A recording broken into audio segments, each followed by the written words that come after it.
Welcome back. Today's interview is with Russell Van Brocklen, also known as the Dyslexia Professor. Throughout the interview, Russell holds up a book, Overcoming Dyslexia by Dr. Sally Shaywitz. Russell makes reference to a brain image comparison often used in dyslexia research. The image shows significantly reduced activity in the language processing areas at the back of the brain and increased activity in the front of the brain as dyslexic readers compensate.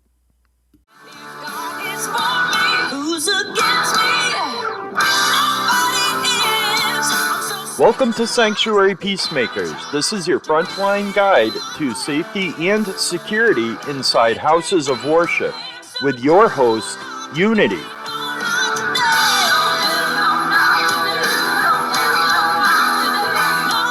Now, let's enter the crucible of our discussion.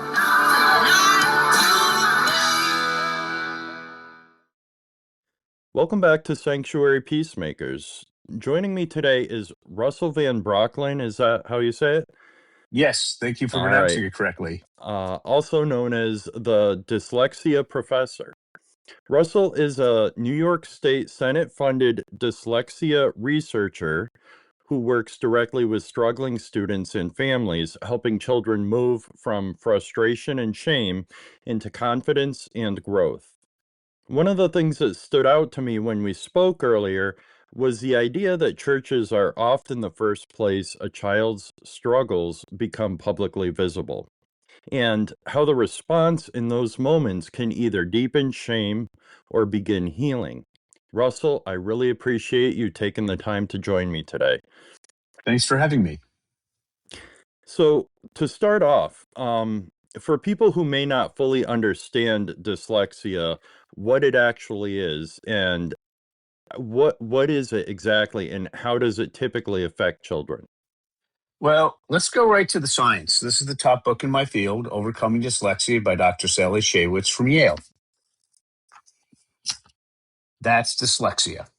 So do you see how the back part of your brain has this massive neuroactivity, Mm-hmm. but the back part of the dyslexic brain has next to nothing? Right. But the front part of the dyslexic brain is about 2.5 times overactive. Okay. Okay? That's the difference. So my brain is completely different from yours. So let me explain how this works in academia. I want you to think back to your education. And if you did two things, you properly set up a proper study schedule that gave you enough time to do everything. And then number two, you worked really hard. You did well to amazingly well academically if you did those two things. Right. Sound familiar? Well, in my college years, not so much in my high school years, but No, yes. but I'm saying if you planned properly Yes, and you worked absolutely. really hard, you set up a very rigorous study schedule, and then you worked really hard, Right. Yeah, then you did absolutely. well. Okay. Now, typically, kindergarten through college is the back part of the brain. The Okay. dyslexic has essentially nothing going on there. So we Okay. could work 10 times harder and still just fail miserably. So we have to move to the front part of the brain, and that's a 3-step model. You have to focus on during the intervention period until they're reading and writing at grade level or above. You Mhm. have to focus on their speciality, their area of extreme interest and ability. Then, if you ask them about their speciality, do they have ideas flying around their head at light speed but with little to no organization? They're going to say yes. So, what we have to do is then force the dyslexic brain to organize itself by using writing as a measurable output. Right. And how we do that is most of the time, general education students like to learn big picture, eventually getting to the details. Right. Dyslexics are the opposite. We have to start at a very specific point and then slowly going out, asking a question, getting an answer, asking a question, getting an answer. That forces our brain to organize itself by using writing as a measurable output. And then part three, the front part of the brain, according to Yale, deals with word analysis followed by articulation. You follow that, the improvements are rapid, Okay. extremely rapid. So what I'm hearing is dyslexia is more than just jumbling words on a paper because, and maybe it's my misconception, but I believe that that is a lot of people's misconception, is that it's just not being able to read as well as some other students because the words get jumbled out when they're reading. So it's a lot more than just words on paper. It's a whole way of thinking. Is that what I'm hearing correctly? Would you like me? It takes about 10 minutes. Would you like me to show you how to correct the biggest issue that parents come to me with, which is kids writing randomly placed misspelled words? And if we go through that, you will know exactly what dyslexia is. Yeah, absolutely. Okay. So I want you to think back to any time in your life. Have you ever noticed a elementary or middle school kid who's dyslexic who was writing essentially randomly placed misspelled words where you knew the kid well? Um, I can't think of I can't think of any offhand, to be perfectly honest. Okay. So let me discuss Reed, the student we discussed off camera. Okay. Reed's his mom is a very religious homeschooling mom. Her Mhm. name is Kimberly. She has some college. Just so you know how successful she was. I met her on December 27th of 2024. She, a few days before that, spent $700 on the state of Ohio to test her kids. Her 4 gen ed kids read brilliantly with using traditional methods. But Reed was reading at the 4th percentile, writing at the he was writing at the 11th percentile, reading at the 4th percentile. Okay. So, and his favorite thing in the world was Wolverine from X-Men. Okay. So I'm going to show you now how to teach Reed how to take randomly placed misspelled words and to write them out properly. I'm going Okay. to ask you 2 questions during this. I ask these questions to 7-year-olds. They're not trick questions. Okay. If you answer them exactly, this will work. If not, you're going to get incredibly confused and then have an epiphany. Okay. Okay, so here we go. First thing you're going to do is you're going to open up a laptop computer with a real keyboard, not an Okay. iPad, not an iPhone, and certainly not handwriting. Then you're going to type out hero +, what are we talking about? And then Reed's going to copy that until it's correct. Okay. Then we're going to swap out hero for Reed.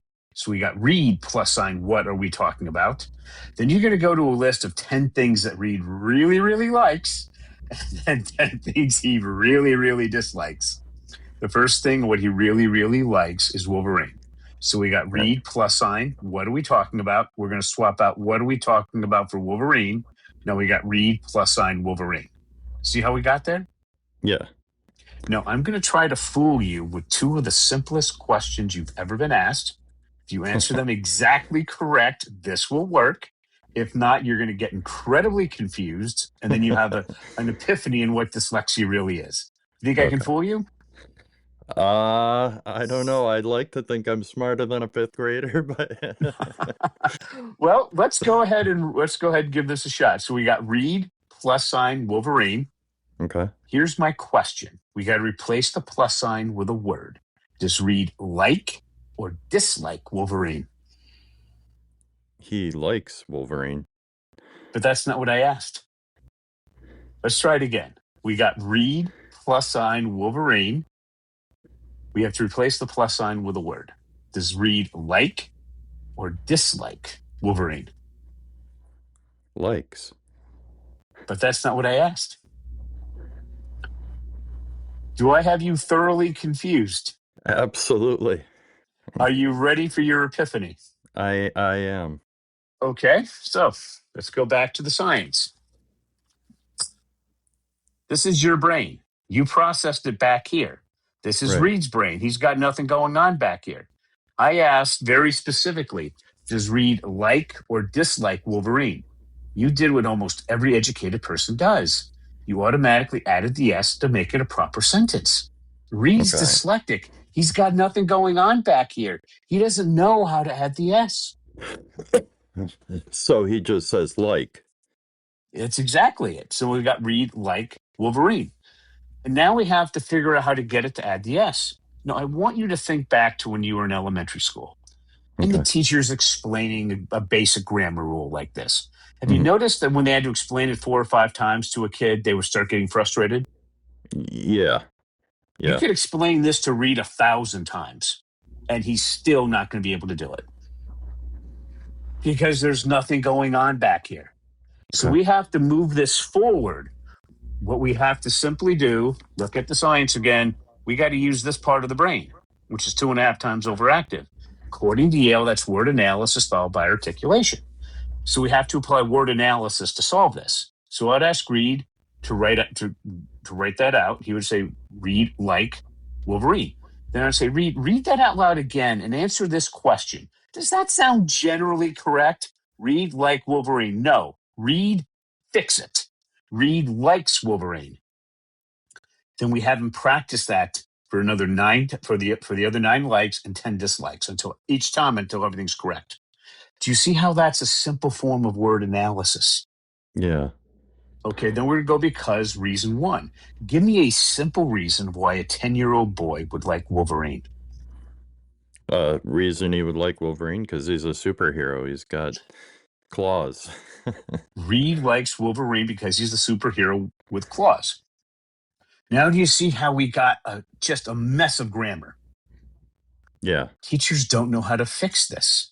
So what we tell Reed to do is read what he wrote out loud until everything sounds generally correct. He might have to do that 4 or 5 times. Now it sounds generally correct. Now we got the spelling problem, and people think this is so hard. It's not. We tell Reed to drop a period, and then going back to the grammar. You might have some little ones and some medium grammar mistakes left. Hmm. Teachers can deal with that, but the nasty stuff, that's corrected.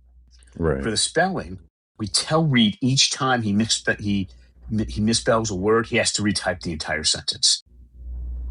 And he's going to do that 3 to 13 times typically for each part of this. So as he's going through and he's making a mistake, he's going I'm not going to make that mistake again. He keeps making it until he doesn't. It might be Right. 7, 10, 13 times later. He finally gets it correct. All right. Then we keep doing that for the other 9 likes and 10 dislikes. Then we move on. We keep everything the same thing there. Then we added a second reason, reason 1 and reason 2. We connected with the glue word and. We do that for the 10 likes and 10 dislikes, each one until everything's correct. Then we keep that everything we have so far, and we add a third reason for the 10 likes and 10 dislikes. Do you see how the reasons are a simple form of articulation? Right. So now we've moved it from back here where nothing's going on to the front part. How long did this take? Most parents do 10 to 15-minute sessions a couple times a week. Mhm. Kimberly did an hour and a half a week for 8 months. Okay, she did a lot more. Yeah. Reed picked this up in a matter of a couple of months. A 9-year-old might take 5 months to do it. A 13-year-old could do it in a matter of weeks. 18-year-old would do this within a week, maybe within a session or 2.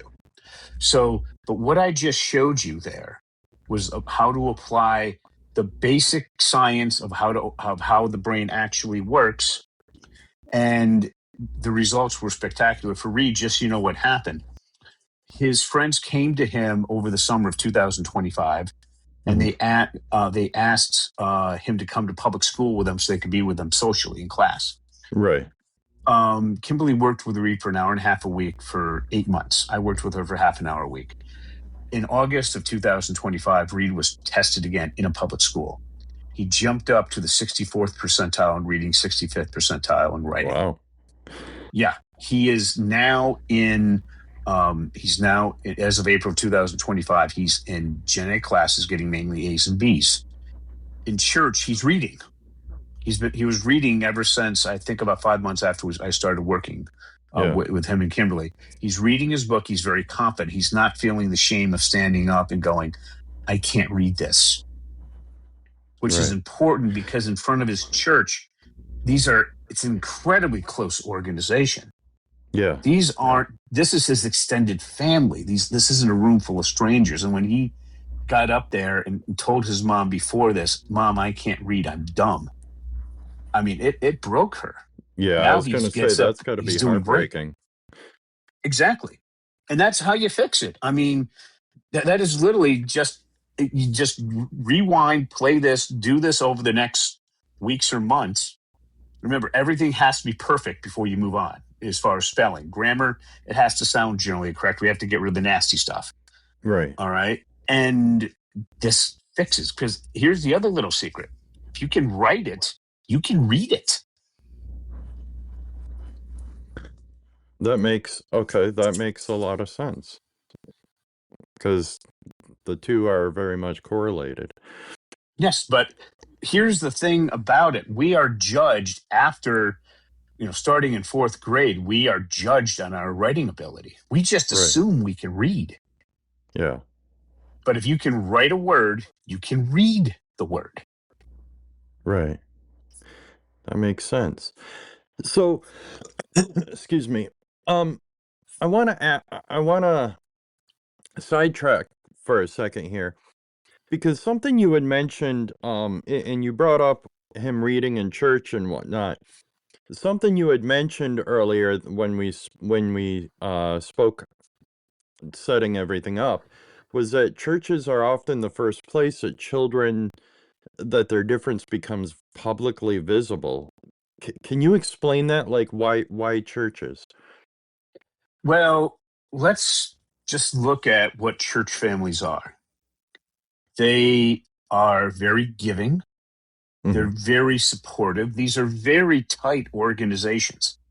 A Right. church is not just a group where people meet. This is an extended family.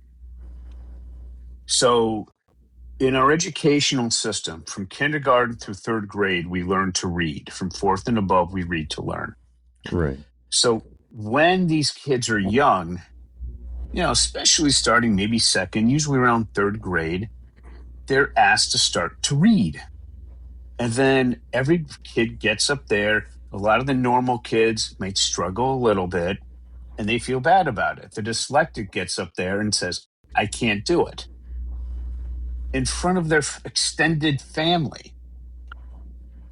This is Mhm. school is not your family. Right. I mean, I remember back to all the kids you went to high school with, kids you Hmm. were with together for 12 years. And honestly, you don't even remember most of who they are, much about any of them. When Right. you're in church, you know everybody and everything about them. Okay? It's an Right. incredibly close group of people. And when you so this amplifies the shame of the dyslexic getting up there saying, I can't do it. So it uh it makes it harder for them as well. They feel more discouraged because of that family kind of atmosphere. Drastically, drastically. So do you think that can affect or does affect their spiritual growth as well? It absolutely does. Because let's go back to the founding of the country. Let's look at William Bradford, the Mhm. founder of Plymouth Plantation, really, the governor that was there, essentially the guy who founded the United States. Right. His view was how to make a connection with God through the Bible, directly through it. Mhm. And then you'd get up and talk about it, discuss it. But if you can't read it yourself and you're trying to pick up from other people, or just anything else, it really discourages your growth. It discourages your ability to have that authentic relationship with God. Right. Right. It is absolutely devastating. I No, that makes perfect sense. So how do the children's ministry, how can they better recognize the difference between behavioral problems and a child that may be actually struggling with something like dyslexia? Well, let's just, most adults, and I don't mean somebody who turns over 18, I'm talking about a real responsible adult, Right. understands when we're dealing with a behavioral problem and what that generally entails. Now, if you want to see if it's related to dyslexia, if the child is generally reasonably well behaved, Mhm. and most church kids are, parents understand at 2 to 3 what the word no means. Use it all the time. But if you give a boy, here's how it generally works. Not always, but most of the time. You give a boy reading to do and you make it public, and then they throw a temper tantrum and they Yeah. don't normally do it. That's a really good indication. Girls are different. Most girls, not all, but most, will just take it, and they'll be so polite about it. That's why you see people who think that dyslexia is mostly in boys. It's not.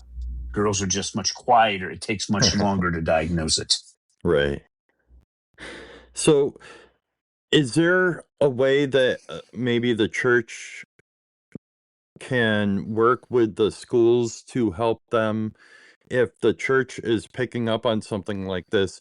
Going back to the fact that the churches are one of the first places where it's recognized, is there a way that they can work with schools to kind of create a plan or help the school understand why this student may be struggling? Oh, the schools are completely useless. I just hate to say it.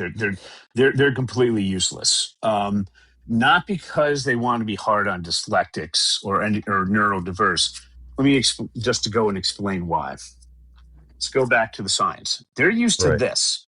Yeah. Okay, so they're used to this massive activity in the back part of the brain. So I want you to imagine you have a screw up kid who's just doing bad at school, and the parents come to you. You tell them, okay, you're going to sit down with somebody, and you're going to sit down with a church member. We're going to make out a study schedule, and Mhm. now you stick to that and you work reasonably hard. Problem solved within some amount of time. That's generally Right. all you have to do. With a dyslexic, it's the complete different. Our schools K through 12 try to make us well-rounded before we can specialize. We Right. dominate in grad school, absolutely dominate in grad school. It's just getting there. We want to do something very specific and stay in that area. So it's Right. asking schools to do the complete different thing. What we have to do is teach parents to teach their kids. Okay. And I'll just tell you, the data that I have is 90% a mom thing. About And 10% of my clients are dads. that I wish I could say that surprises me, but it kind of doesn't. So, one thing you brought up when you were first talking about dyslexia as a whole, and also you touched upon it a little bit, is neurodiversity. Um, Mhm. it does sound like there's a lot of similarities there. And as somebody with ADHD, like I can understand the struggle of school, although my struggle obviously would probably be different than somebody with dyslexia. But are there a lot of similarities there? A lot of ways that perhaps the two could be have similar treatment plans, I guess. Yeah. So, do you mind if we use you as an example and have me ask you 2 or 3 questions? No, absolutely. Okay. It doesn't matter which one. Tell me what one of your specialities is, your area of extreme interest and ability. Any one of them is fine. Um, Gosh, there's so many to pick from. I do enjoy creating things. I have a very imaginative mind that allows me to build, create. Give me something specific, some specific area, and any one of them will do. I looked at a design for a clock and I improved upon it. I made a really nice clock. I've made two of them so far, and I'm in the process of building another one that has Okay. lights on the back and all sorts of stuff. When you're thinking about that, do you or any time in the past have ideas flying around your head at light speed, key question, but with little to no organization? Absolutely, always. Okay. Now, when you're thinking about writing that up or writing up a sermon, Mhm. fingers, keyboard, fingers, keyboard. The idea is in your head. You take your fingers, put it on the keyboard. Does the idea ever fly out of your head, leaving you with an empty brain? All the time. I'll start a project, I'll get sidetracked by something else, and I'll forget about the first one altogether. I've had it No, happen I many a mean very times. specifically. The idea's in your head. You take your fingers, put them on the keyboard. Once your fingers hit the keyboard, does the idea fly out of your head, leaving you with an empty brain? It has, yes. It Okay. certainly has. Well, guess what? You're probably dyslexic as well. Okay. That's if you got tested, you'd probably be dyslexic. Third question. When you were in elementary school, did they ever threaten to hold you back because you couldn't pass some academic task? Um, no, but I did have a very difficult time reading. I was in like a special class in the first few years of school where they had to separate me from the rest of the students and teach me to read and better than the other students. But did they ever specifically threaten to hold you back if you couldn't do some test or something? Not that I recall. Okay. All right. Now, how far did you go in your education? I finished high school and I took some college. Okay. So what would happen? And just so you know, you're probably dyslexic. That finger in the keyboard thing, Mm. idea flying out of your head, that generally means you're dyslexic. If Right. you were to get diagnosed, that's what they'd probably say. And if you went on to go into grad school after a Mhm. bachelor's degree, you would find being dyslexic is just profoundly unfair, Right. drastically. Just so you know, like my experience with it, I learned to read and write in law school. I started law school for auditing classes with a sixth grade reading and writing level. My second day of contracts, the professor called on me, and they just crush you, asking you questions you can't answer. I didn't happen to me. I responded as his equal. We're arguing back and forth for 15 minutes. Nobody ever heard of anything like that. He was a professor longer than I was alive, and I held my own with him. Right. Practicing attorneys said they couldn't do that. That's the profound advantage of being dyslexic. Right. So, excuse me, I'm sorry, I'm getting over a bit of a cold, so if I mute and cough a bit, that's why. Oh, don't worry. Um, so I want to get back to the church thing for a bit. Mhm. So what are some practical things that churches can, or children's ministry volunteers, or even the safety ministry can start doing to kind of focus and help out children and or parents who have something like dyslexia? So, what we've set up, and we do this for a few non for profits that want to help. Um, we have a course on school, skool.com. Mhm. And it's our instructor. Her name is Angela. She's a very religious homeschooling mom in the state of Texas. She has a 2-year master's degree as a certified elementary school teacher, 11 years of experience, and she brought her son August through this process.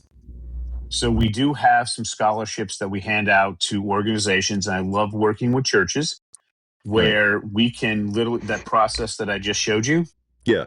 we can literally walk you through how to do that properly, and we would like you to use that to help work with dyslexic kids to actually get past their concerns. Right. And we can train some of your volunteers exactly how to do that for no cost. That sounds fantastic. That I love that you're doing it at no cost. One of the problems, and this is as a side note, one of the things that I've noticed, a lot of these, I don't want to call them businesses, but these groups that set out to teach things to churches. That's one of the things I noticed when I was building the safety ministry at my specific church Mhm. was there's a lot of great tools and places out there that will train and teach and whatnot, but a lot of them charge like mega church prices for smaller churches. And, my church is a bit smaller. It's got 150, 200 people that on any given Sunday, we can't afford to be paying hundreds and thousands of dollars for this training. And for me, that was in the safety ministry side, but it really pertains to any ministry. And that's actually why I set out and started doing this, started building safety ministries and reaching out to other churches because I wanted to offer something a little more cost friendly or even free wherever I could. So that's kind of in a nutshell, how I got into this kind of thing. Well, So I do. well, make no mistake. This is my company and I can do whatever I want with it. I think that when I'm dealing with churches that are dealing with economically challenged families, and by the way, most of my biggest success stories were lower middle class families. Right. That's why we can do this. My average, what I charge families typically is $147 a month.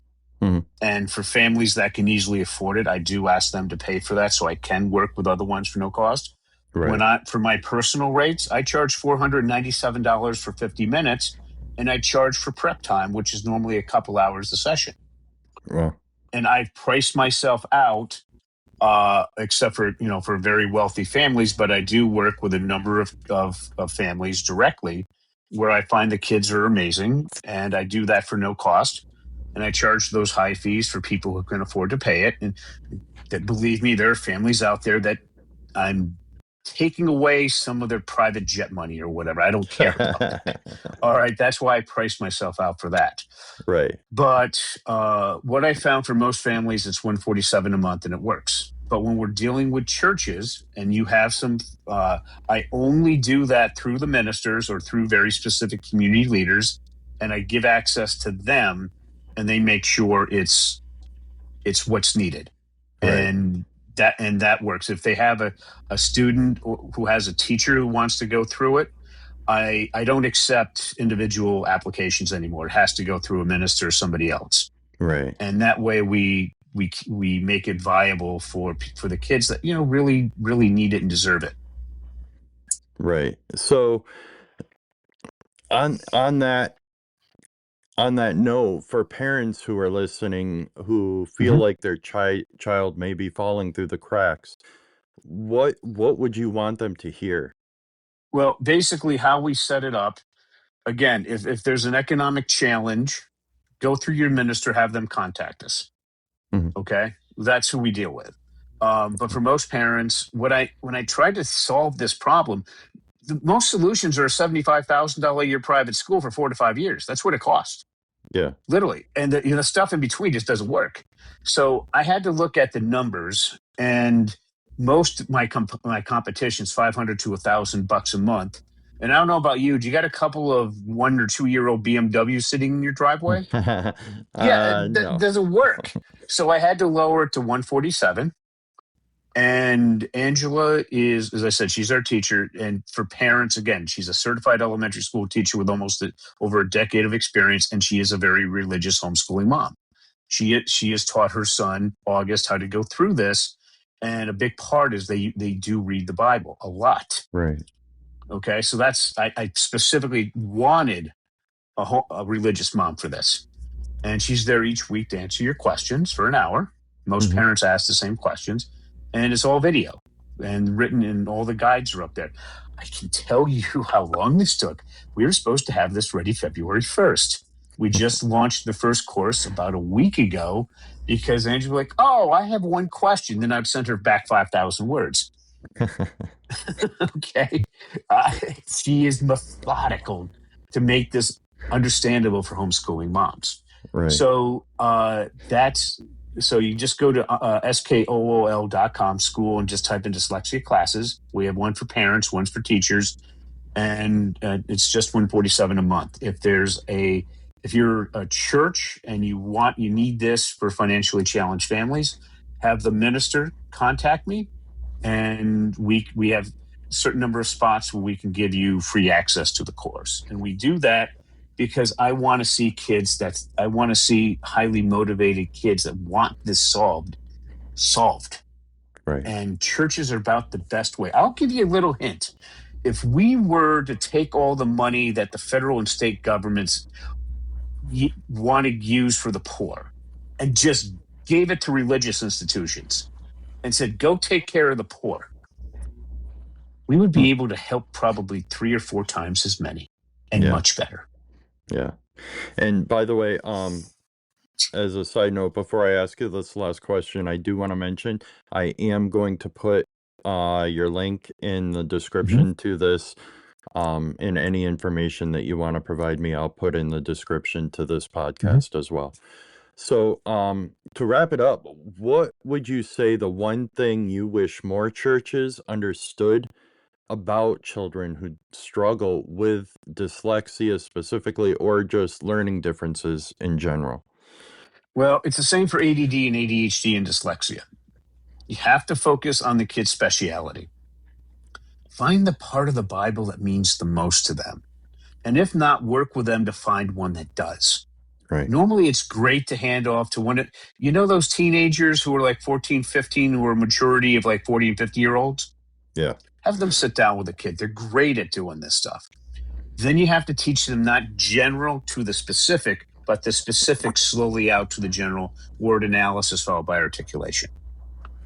All right. Don't have them read in front of the church until they can. Until they're able. That's the devastating part. And don't even think the schools. I can tell you, I had New York State elected officials going directly to their school districts, directly, and we get blown off. That's rough. Well, not just that. We went into the meeting with members of boards of directors, their constituents from major dyslexia organizations. And we're describing things that make no sense. Like, why does a super wealthy school district why is it bad for dyslexics generation after generation from their constituents who are board members of a major dyslexia organization? And the senator gets on and talks to their superintendent, and then months later we're promised everything, we get blown off. I mean, that's what it's like. One more real quick question. Would you say that there is a specific Bible that is easier for somebody with a learning disability like dyslexia to read and understand than another? I know there's a lot, like there's some Bibles I wouldn't recommend King James for because I would imagine that would be one of the more difficult ones, but I imagine there are somewhat easier ones to understand, to read and comprehend. Do you know? You know what? This is probably going to fly in the face to this, but if you go to Audible, there's a narrator called George Guidell, and he narrated some Bible. I don't know what version of it, but a lot of times I'll have my dyslexics get the audio version, and they will read it while listening to the audio book, following along, trying to answer a specific question.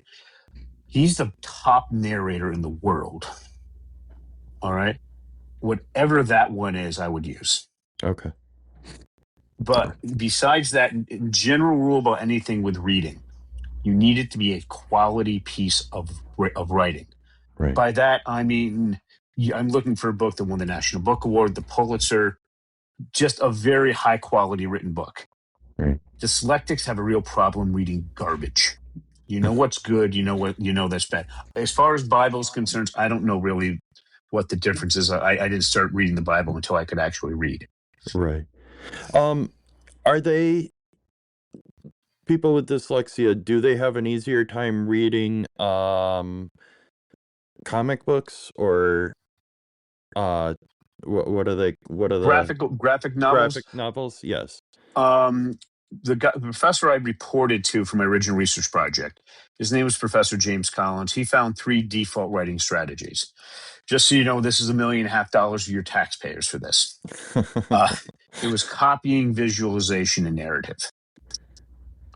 So a lot of dyslexics do use graphic novels with Wolverine. Right. Here's something very important. I told Kimberly she had to pre-approve each one. Because I will tell you, some families, you need to be very careful about this with superhero graphic novels. Some families are fine with it. Other parents that may seem like they're very close to it would look at that and be scandalized. They don't want their kids near it. So the parents have to pre-approve everything. Right. Like, let me give you one of the hardest ones I had to deal with. One of my clients she was a 13-year-old girl, and she wanted to go into like 1,000-page biography of Martin Luther King. Mm. Martin Luther King's private life had some questionable aspects that I wasn't going to discuss with a 13-year-old girl. Right. And I told her mom, why don't we do Nelson Mandela? Because she was interested in the civil rights area. Okay. And she looked at Martin Luther King's biography and she found the parts. She's like, oh, yeah, we don't want to have that conversation until she's 18. I said, exactly. And if you don't want to have it with her, I certainly don't. So Right. those are just some of the things you're going to come up with. I had other ones who wanted to do ones with President Kennedy. Same issue arose. So the parents, I hate to say this, you have to literally go through the material and improve it. Right. Because I've had some church families that didn't do it, and they were scandalized when they were teaching their kids and they got to those parts they didn't want to deal with. And I can tell you, as somebody who grew up extremely sheltered, when I was 18 and I went away to college for the first night, my father tried to warn me. And I'm dealing with things I'd never even heard of before, thought of before. I was 18. I didn't even want to think about dealing with that when I was 13. Yeah. Well, the reason I specifically asked about graphic novels is um because we were talking about Bibles, and I know I have a 6-year-old daughter and she likes things with pictures. Um, I know there's what's called an action Bible. It's a graphic novel version of the Bible, but it's got like the entire Bible in it. And I think there might be a couple others. I'm looking at the Hero Oh, yeah, Bible. those were great. You just, as a parent, need to go through those and don't just trust me. I have used those a few, Yeah, like you've mentioned, and I've had families that were both incredibly religious. yeah, Some were fine with them, and other ones would find like one little thing that made the mom go crazy right, right, that she didn't want. No, here's how you can fix that. You can go and get your favorite Bible in like a Word document, and then go to ChatGPT, spend the $20 a month, and have it create images of what you're looking for. right. And you can custom create all this stuff. That's I hadn't even thought about that, but something like that might Oh, be a it, really it good way is to do. it just got so much approved just in the last couple of weeks. When Right. people ask about AI, yes, I'm one of those people that is over 10x more effective. I bought ChatGPT Pro the day it came out, and yeah, it's like this was made for dyslexics. Right. Well, listen, I really appreciate you taking the time to have this conversation. I think this is definitely one of those areas that a lot of times churches mean well, but they don't always realize the impact on the small Mhm. moments that they can have on a child. Um, so I really appreciate you being here. And for those of you listening, if you'd like to learn more about Russell or access the guides he mentioned or anything that we spoke about here, there is a link provided in the description of today's episode. And as always, thank you for listening to Sanctuary Peacemakers. Thanks for having me.